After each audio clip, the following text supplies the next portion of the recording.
The general message of those who maintain that the UK is a structurally racist society is that black and ethnic minority individuals are denied platforms and positions of social influence, and therefore become marginalised and neglected by a culture that is dominated by white people, in which supposedly the very idea and concept of whiteness becomes the guiding ideal in a society in which minorities are neither to be seen nor heard. As a result of this, we often hear public demands for greater representation for minorities in the domains of culture, sports and entertainment. This, we are told, is an important front in the battle against the UK's problem of structural racism and our toxic obsession with whiteness.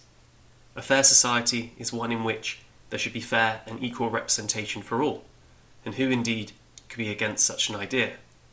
But when one looks at the statistics, it quickly becomes apparent that in many relevant fields, black and ethnic minority groups are already either equally or overrepresented compared to their share of the overall population of the UK. And this is good news and a cause for celebration, rather than a cause for further angry demonstrations that are often accompanied by a fair measure of mob violence. However, before we get into the relevant figures, it is first important to point out how, when it comes to sports, our assumptions about how representation and outcomes should operate are often sharply at variance with how the world otherwise works in reality. This is because professional sports is a field which by its very nature is dominated by high-performing individuals, who are in this respect an abnormal group when compared to society at large. They are a minority who sit at the extreme ends of society's distribution of talent.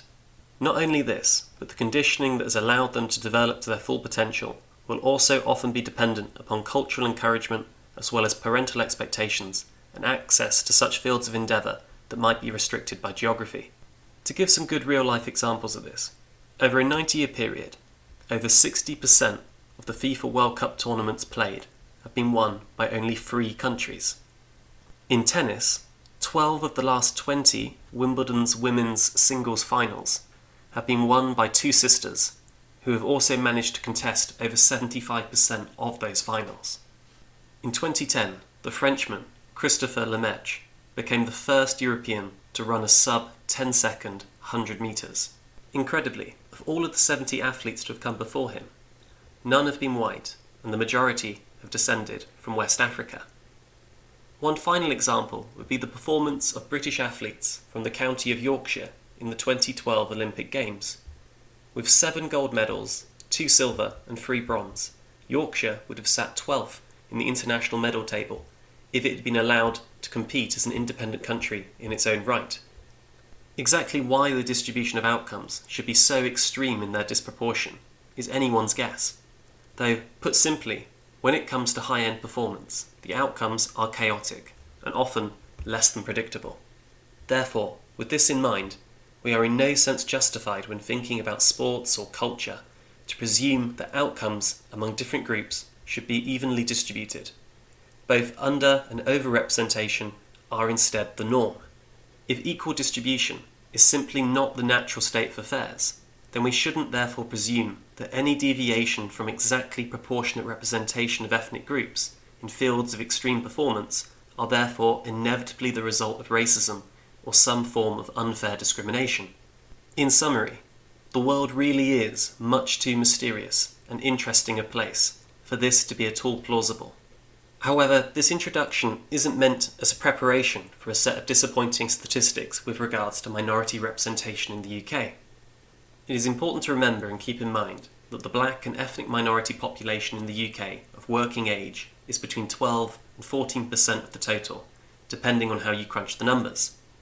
Therefore, that the England 2018 World Cup squad contained 11 ethnic minority players out of a total of 23 means that they made up 48% of the total. The numbers for the English Premier League also tell a similar story, with 33% of British players in 2018 coming from minority backgrounds. Therefore, the nation's favourite sport is an example of massive minority overrepresentation, and this is why it has played such a positive role in combating racism, as generations of football fans have grown up with an ethnically diverse set of idols. But is football the exception to the rule? surely more traditionally middle-class sports haven't diversified in the same manner. If we take the example of rugby, the England side that reached the World Cup final in 2019 contained 10 ethnic minority players out of a squad of 31, giving another example of overrepresentation. Athletics could perhaps be considered to be a more socially elite form of sporting activity, yet once again, minority athletes are at the forefront of British success. In a list of the UK's 50 greatest Olympians, 13 are from minority ethnic backgrounds, meaning 26% of the total. Therefore, we have another example of overrepresentation. Currently, one of the UK's 3 Formula 1 racing car drivers is also from an ethnic minority background. Not only this, but Lewis Hamilton is also by far the best performer out of the British trio. As for tennis, 2 of the 7 British players to participate in Wimbledon in 2019 were from an ethnic minority background. Therefore, another example of overrepresentation. British boxing from the modern era has also been dominated by ethnic minorities, with many of the UK's world champions having come from minority backgrounds, meaning this is yet another area of overrepresentation. Though surely cricket can be relied upon to be the supreme example of aristocratic sport which won't yet have altered its age-old ways in order to accommodate modern-day sensibilities about political correctness. Which is why the England World Cup winning side of 2019 was, of course, 20% black and ethnic minority. Therefore, even cricket has achieved a level of overrepresentation. Though, of course, this doesn't stop the accusation from being made that the sport doesn't have enough ethnic minority players. But even if we decided that cricket needs to increase its numbers, then the reality is that this will most likely have to be done by reducing the numbers in other sports. This is because the pool of young, athletic men from a minority background is obviously limited and not infinitely elastic. The same would be the case for a sport where minority athletes were underrepresented. The only prominent example of a major sport where this is the case is golf. Of the 12 English golfers on the PGA Tour, all 12 are white. If we therefore demand that every sport should have a minimum level of representation, then we are going to have to coax a large number of young black men away from playing football and instead encourage them to play sports like golf.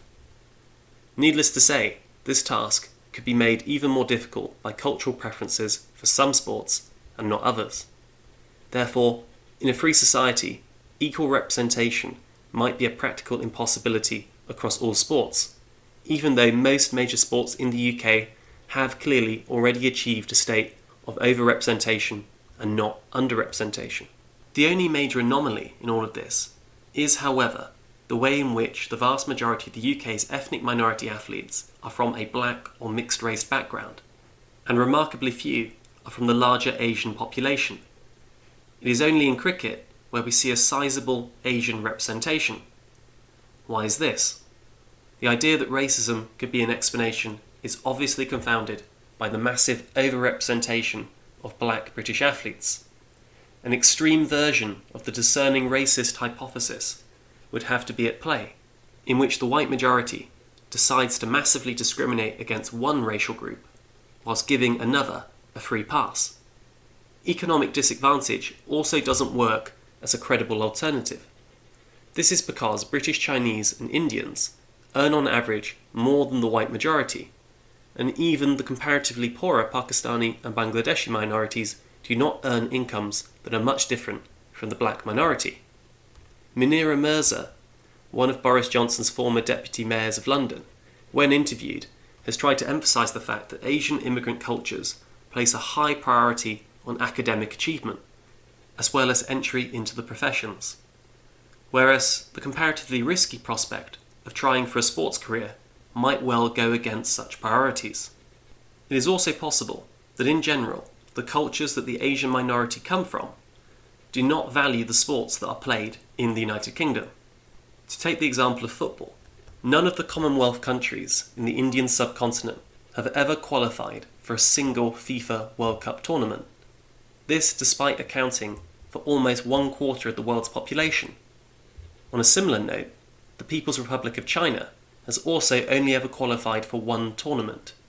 where they lost all 3 of their group games and failed to score a single goal, all despite having 1.3 billion people to choose from. Whereas multiple African nations with smaller populations have had much greater success. This doesn't mean that we won't see this change in the future, but the stubborn nature of this underperformance is quite incredible when analysed. And as was stated at the start of this video, the mysterious nature of sporting achievement should not go underappreciated. Therefore, in summary, the concept of structural racism in the UK and the idea that the white majority is socially and culturally advantaged compared to minorities comes under serious stress when we consider what is going on in the world of sport.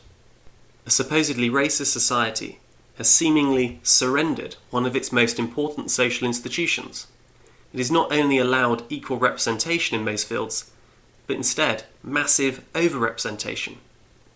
Through sporting achievement, large amounts of social and cultural influence has been awarded to Britain's black minority, and so much so that a footballer like Marcus Rashford was recently able to make a British government U-turn on its school's meals policy. And what's more, the racist white majority has revelled in the success of the country's black athletes, just as it has also made many of them some of the highest earners in the UK as a result. Not only does sport call the concepts of structural racism and cultural hegemony of whiteness into question, it completely smashes them into oblivion. It does this by leaving a gaping hole in the middle of the theory. It does not prove that racism doesn't exist, or that racism doesn't occur in British society, but it wholly dismantles the idea that the evils of racism can even hold a candle up to the triumph of diversity.